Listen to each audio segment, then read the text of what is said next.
Cette story pour dire aux gens que ce que certaines personnes appellent l'évangile de la peur n'existe pas. Pour moi, l'évangile de la peur, ça n'existe pas. Dans le sens où il y a des gens qui disent ouais, arrêtez de venir Dieu aux gens en leur disant ouais, Jésus revient bientôt, regardez tel est mort, arrêtez d'utiliser la mort des gens pour faire peur aux gens. En fait, il faut savoir un truc, c'est que l'évangile de la peur n'existe pas. Pourquoi? Parce que vous savez, il y a des gens, il y a certaines personnes qui sont en Christ, qui viennent parler à d'autres gens en leur disant écoute, Jésus t'aime, Jésus t'aime, Jésus t'aime, sans même parler de la peur, de la mort, de la nana. Mais c'est pas pour autant qu'il y a certaines personnes qui ne se sentent pas oppressées. Ce que je veux dire par là, c'est quoi?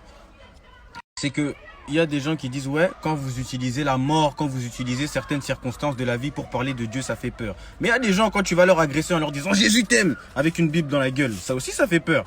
Donc au final, moi, je pars vraiment du principe où chaque situation peut être une prévention pour dire aux gens que Dieu existe. Parce qu'on dit oui, il faut prêcher la parole de Dieu en insistant sur l'amour, effectivement.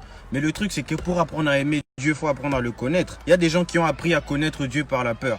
Il y a des gens qui ont appris à connaître Dieu par la colère. Il y a des gens qui ont appris à connaître Dieu par la peur, par la dépression. Et au final, dans la présence de Dieu, ont développé de l'amour, ont développé quelque chose. Pourquoi? Parce qu'il y a des gens qui ont changé, qui ont donné leur vie à Dieu parce qu'il y a quelqu'un qui est venu, parce que la mort de quelqu'un a causé son changement. Parce que la mort d'un proche, parce que la mort d'un acteur, parce que la mort d'un artiste, il y a quelqu'un qui est venu lui dire écoute, donne-toi parce que sinon toi aussi tu vas mourir comme lui. Il y a peut-être des trucs comme ça qui ont causé le changement de certaines personnes. Tout comme il y a des personnes, ce qui ont causé leur changement, c'est des preuves d'amour, c'est des lectures, c'est des preuves de quand Jésus leur parle, c'est des preuves de la lumière. En fait, c'est plein de trucs.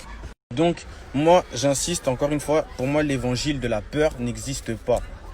Dans le sens où, oui, la base de toute chose dans la relation avec Dieu, c'est l'amour.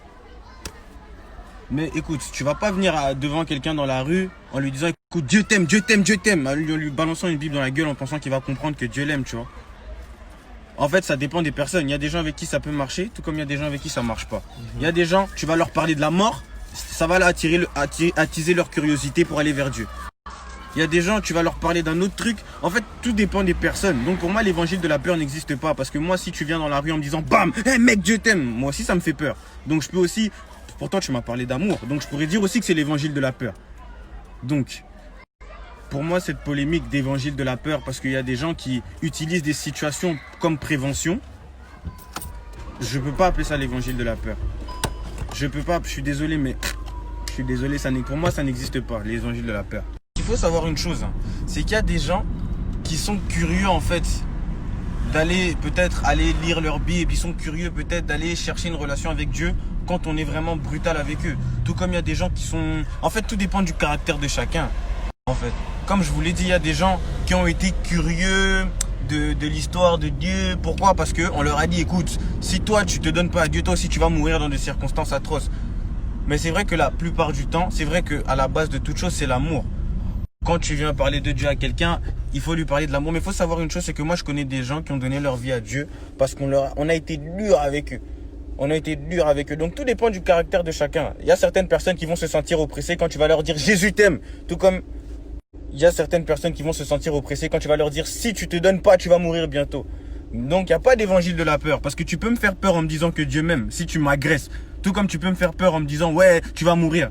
Donc quoi qu'il en soit, il ne faut pas cracher sur les gens qui essayent de œuvrer pour Dieu, qui ont donné leur vie à Dieu et qui essayent tout simplement de ramener des âmes comme ils peuvent. C'est vrai qu'on peut avoir des bons messages tout en étant pas vraiment dans le truc, on peut peut-être mal s'y prendre et ça arrive parce qu'on est des humains. Mais il faut vraiment prier pour que le Saint-Esprit nous guide afin qu'on ne puisse pas faire l'évangile de la peur, entre guillemets, comme les gens disent.